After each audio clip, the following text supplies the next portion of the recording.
નમસ્કાર મિત્રો, જૈવિક અણુઓની જે આપણે ચર્ચા કરી રહ્યા છીએ એમાં આજે આપણે વાત કરવા જઈ રહ્યા છે લિપિડ વિશે. લિપિડ જેને આપણે સામાન્ય ભાષામાં મેદ તરીકે ઓળખીએ છીએ. અહીંયા મેં તમને જે પહેલા વાત કરી હતી એ રીતે કે ટેક્સ્ટબુકની અંદર જે વર્ણનો આપેલા છે, ટેક્સ્ટબુકમાં જે કંઈ લખાણ આપેલા છે એના કરતાં જુદી રીતે આપણે ભણશું અને જેટલી જરૂર પડે એટલું વધારે એને આપણે સમજીએ છીએ. તો લિપિડ જે હોય છે એની જે ખાસ બાબતો આપણે જોઈએ તો એમાં જોવા મળે છે કે લિપિડની અંદર પણ કાર્બન, હાઇડ્રોજન અને ઓક્સિજન આ ત્રણ તત્વો એ મુખ્ય હોય છે. મુખ્યત્વે આ ત્રણ તત્વો આવેલા હોય છે: કાર્બન, હાઇડ્રોજન અને ઓક્સિજન. આપણે વાત કરી હતી કે કાર્બોદિત પદાર્થો જે હોય છે, કાર્બોહાઈડ્રેટ્સ, એના અંદર પણ આવા કાર્બન, હાઇડ્રોજન અને ઓક્સિજન ત્રણ તત્વો છે. પણ ત્યાં જે તમે વાત જોઈ કે કાર્બોહાઈડ્રેટ્સ ની અંદર હાઇડ્રોજનની સામે ઓક્સિજન એ 2:1 હોય છે. જ્યારે અહીંયા આપણે જે નોંધ કરવાની છે એ આ છે કે H નું પ્રમાણ, H નું જે પ્રમાણ છે એ O ના બમણા હોય છે એનાથી વધારે જોવા મળે છે. હાઇડ્રોજનનું જે પ્રમાણ છે એ ઓક્સિજનના બમણાથી વધારે છે. કાર્બોહાઈડ્રેટની અંદર ઓક્સિજનના ડબલ એટલે કે H2O એવું આપણે લખતા હતા, જ્યારે અહીંયા એ હાઇડ્રોજનનું પ્રમાણ ઓક્સિજનના બમણાથી વધારે હોય છે. ત્રીજી બાબત આપણે નોંધીએ કે મોટાભાગના લિપિડ એવા છે કે જે પાણીમાં અદ્રાવ્ય જોવા મળે છે, પાણીમાં ઓગળતા નથી. તો એની સામે આ લિપિડ જે હોય છે એ ખાસ કરીને કાર્બનિક દ્રાવક જેવા કે ઇથર અથવા ફોર્મેલિન કે બેન્ઝીન માં દ્રાવ્ય હોય છે.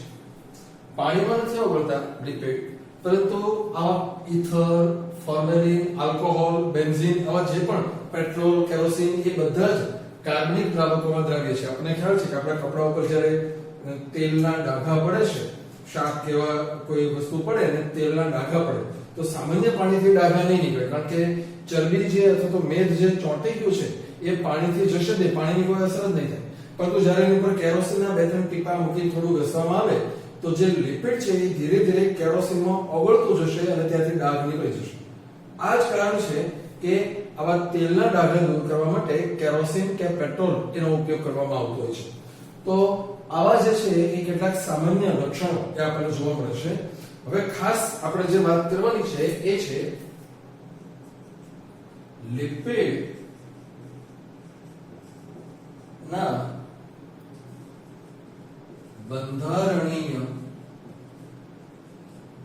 ઘટકો. લિપિડના બંધારણીય ઘટકો કોને કહેવાય? તો પહેલા આપણે સમજીએ કે બંધારણીય ઘટકો એટલે શું. તો બંધારણીય ઘટકો એટલે એવા પદાર્થો, એવા ઘટકો કે જે આ પદાર્થની રચનામાં આવેલા છે, એટલે કે પદાર્થની અંદર જે હાજર હોય એને આપણે કહીએ છીએ લિપિડના બંધારણીય ઘટકો. તો આવા ઘટકોની અંદર સૌપ્રથમ આપણે જોઈએ કે લિપિડમાં હાજર હોય છે આલ્કોહોલ.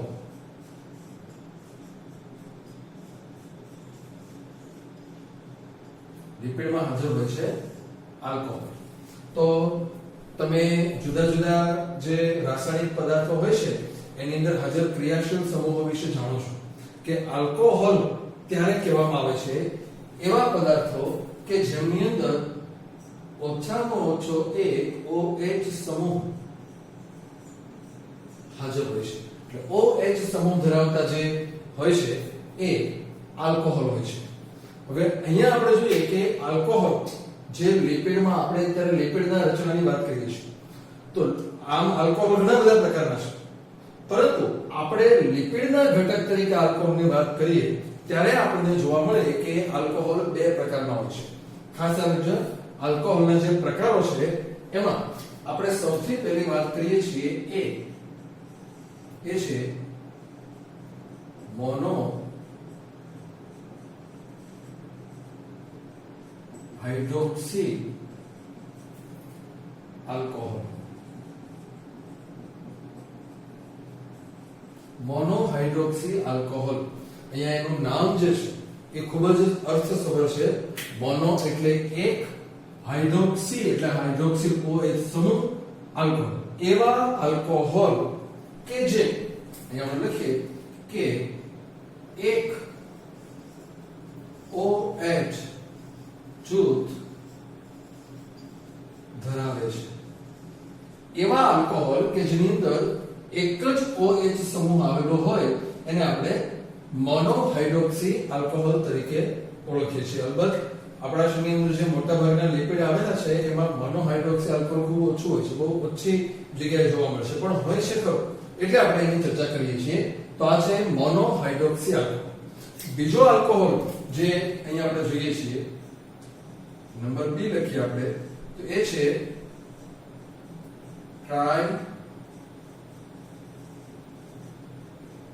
Hydroxy alcohol. ટ્રાયહાઇડ્રોક્સી આલ્કોહોલ, એના નામ પરથી તમે ફરી પાછા સમજાઈ ગયા છો કે ટ્રાયહાઇડ્રોક્સી આલ્કોહોલ એટલે એવા આલ્કોહોલ છે કે જેની અંદર 3 OH સમૂહો આવેલા હોય છે. તો જે આલ્કોહોલની અંદર 3 OH સમૂહ આવેલા હોય એ બધા જ આલ્કોહોલ ટ્રાયહાઇડ્રોક્સી આલ્કોહોલ કહેવાય છે. અહીંયા આપણે જે નામ લખવાના છે એ એક્ઝામ્પલ જોઈએ. ઉદાહરણ તરીકે ગ્લિસરોલ.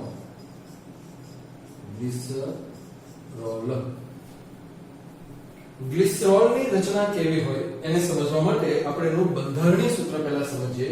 તો ગ્લિસરોલ એ આવું ઘટક છે, કાર્બન, કાર્બન અને કાર્બન. આ 3 કાર્બન છે, એના ત્રણેય કાર્બન ઉપર એક OH સમૂહ આવેલો છે અને બાકીની જે વેલેન્સી હોય છે કાર્બનની એ હાઇડ્રોજન વડે પૂર્ણ થયેલી છે.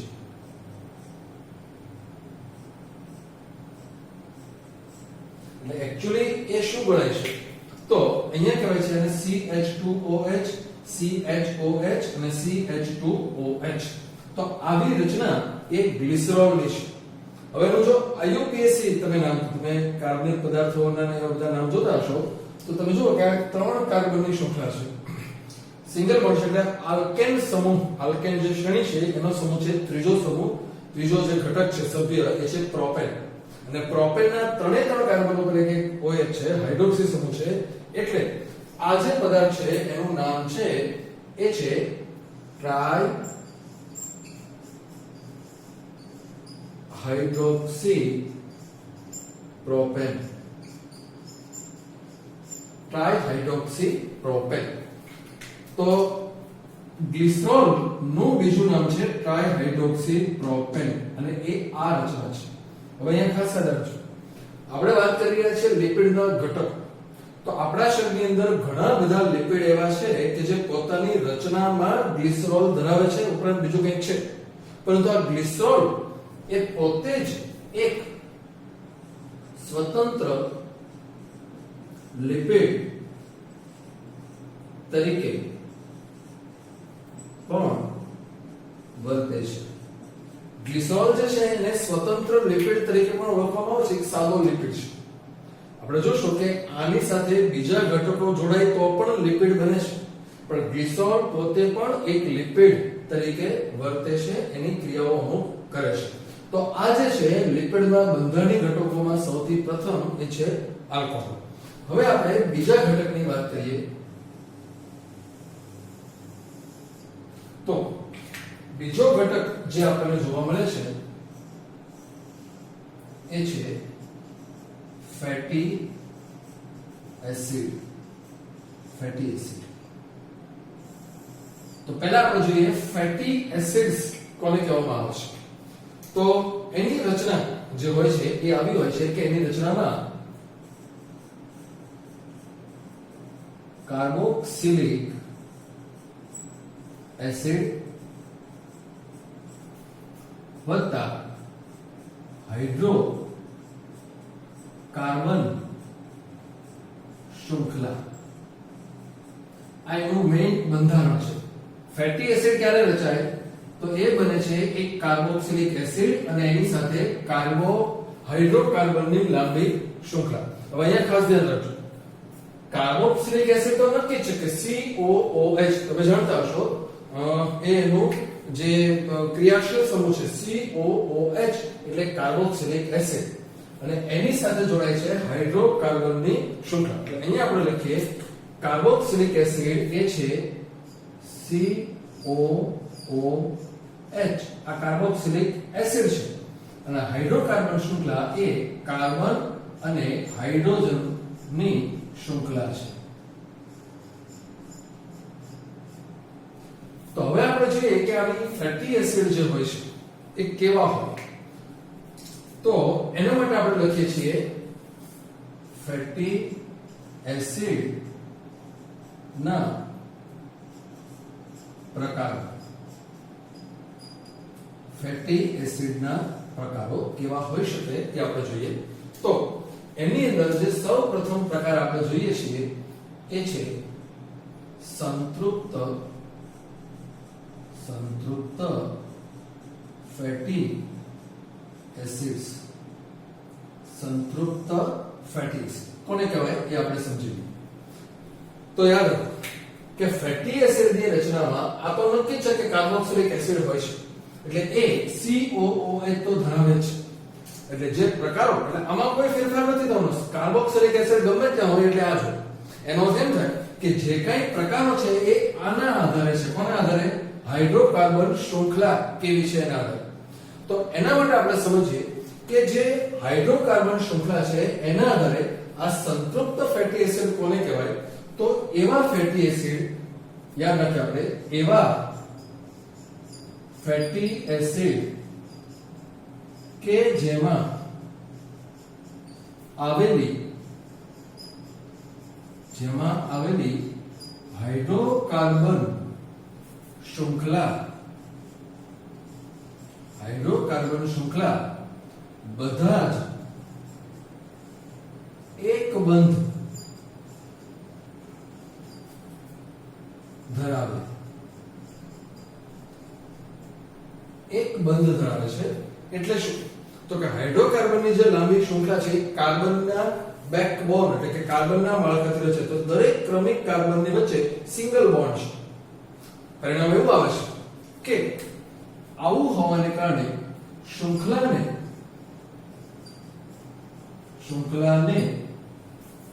અકબંધ રાખવી એક પણ હાઇડ્રોજન કે હેલોજન ઉમેરી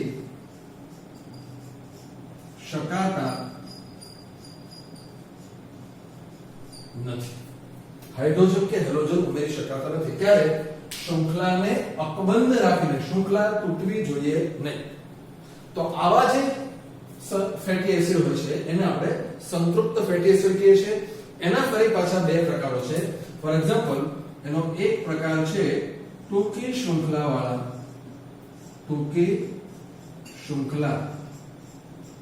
વાળા સંતૃપ્ત ફેટી એસિડ.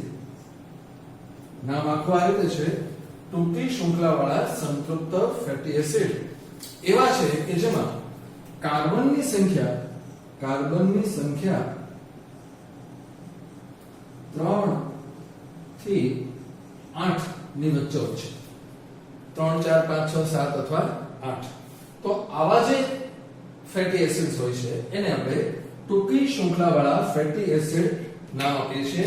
ફોર એક્ઝામ્પલ આજે ટૂંકી શૃંખલા વાળા છે એનું એક્ઝામ્પલ આપણે લખી શકીએ છીએ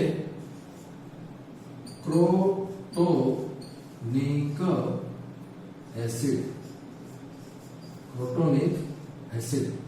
આ છે એક્ઝામ્પલ ક્રોટોનિક એસિડ. તો આવી રીતે અહીંયા આપણી સમજ માટે જો તમારે સમજવું હોય તો હું અહીંયા બતાવી શકું એ આનો છે કાર્બન કાર્બન કાર્બન કાર્બન આ 4 કાર્બન છે એનો જે છેલ્લો કાર્બન છે એ કાર્બનની સાથે અહીંયા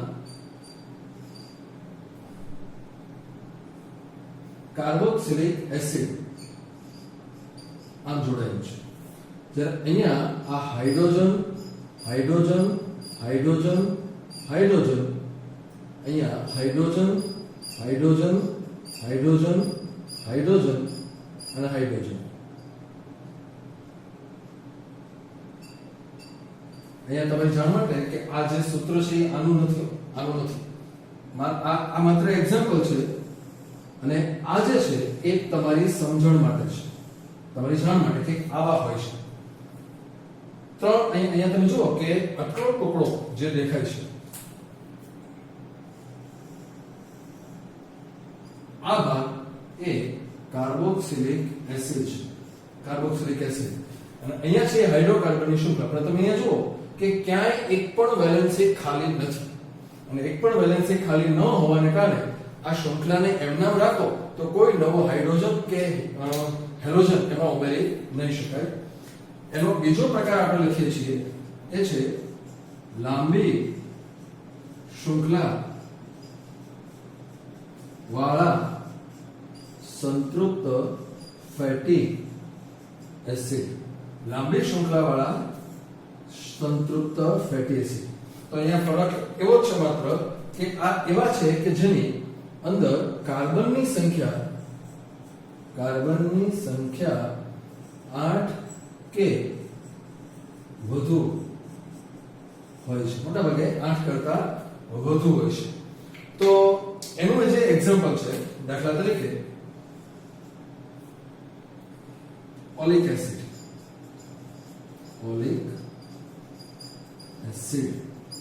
એ આવું લાંબી શૃંખલા વાળો સંતૃપ્ત ફેટી એસિડ છે તો આ બંને પ્રકારો એ ટૂંકી અને લાંબી શૃંખલા વાળા સંતૃપ્ત હવે આપણે જોઈએ નંબર બી અહીંયા છે નંબર બી આની સામે એ છે અસંતૃપ્ત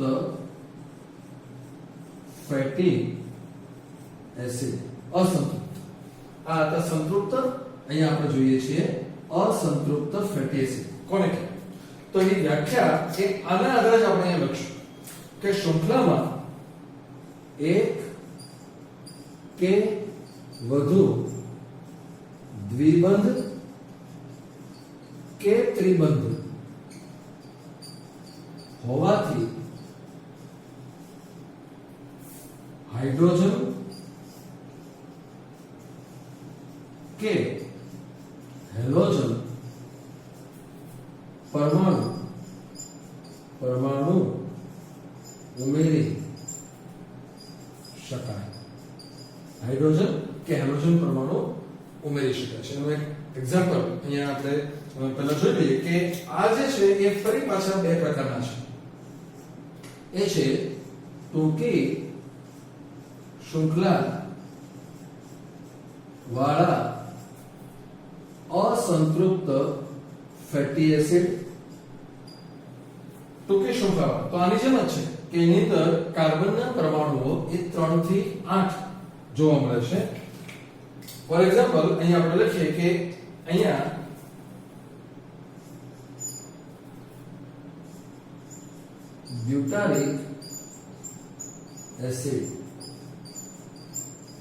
બ્યુટારિક એસિડ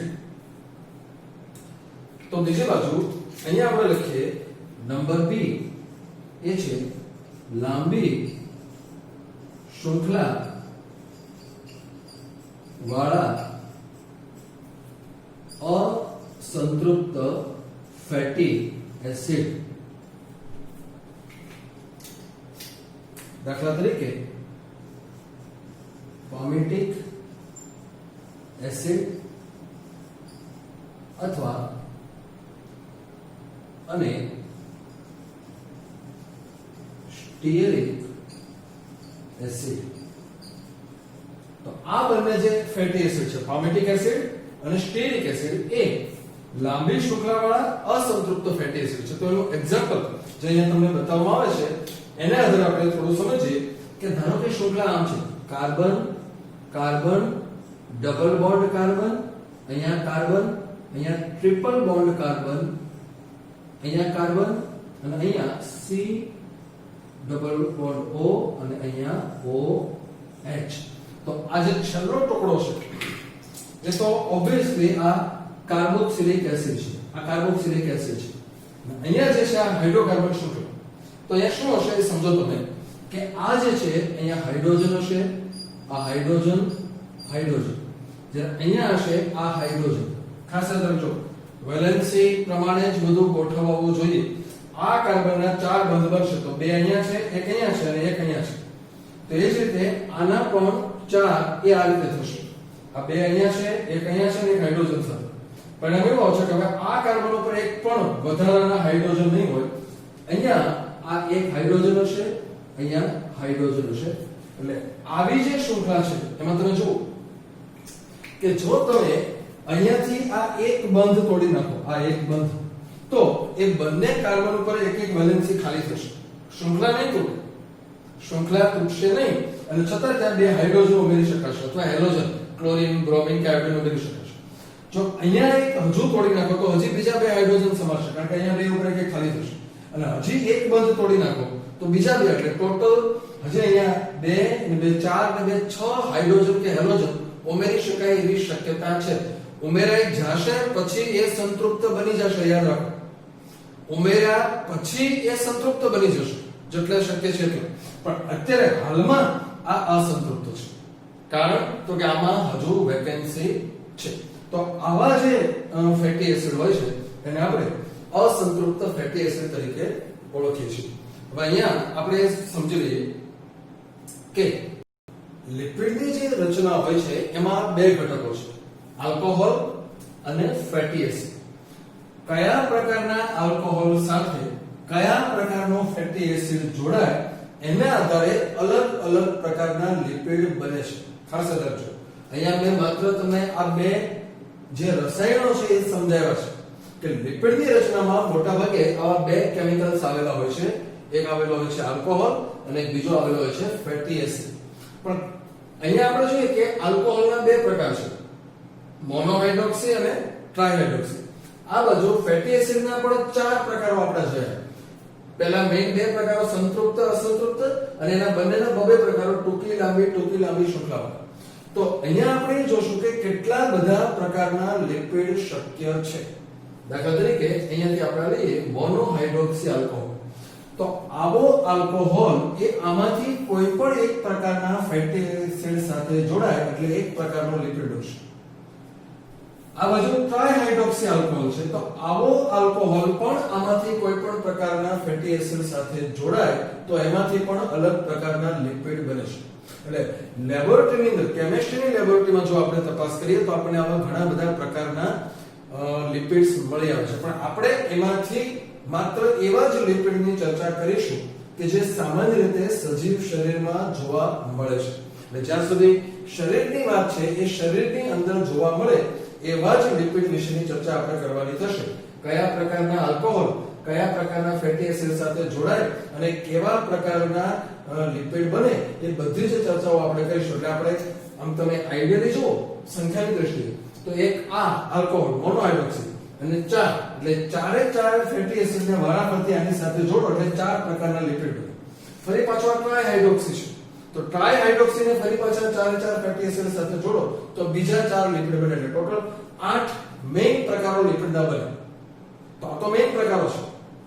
છતાં એ બીજા પણ કેટલાક પ્રકારના લિપિડ આપણને જોવા મળે છે કે જેમાં 2 જે બંધારણીય ઘટકો છે એ ઉપરાંત કંઈક બીજો હોય અથવા કંઈક ન હોય.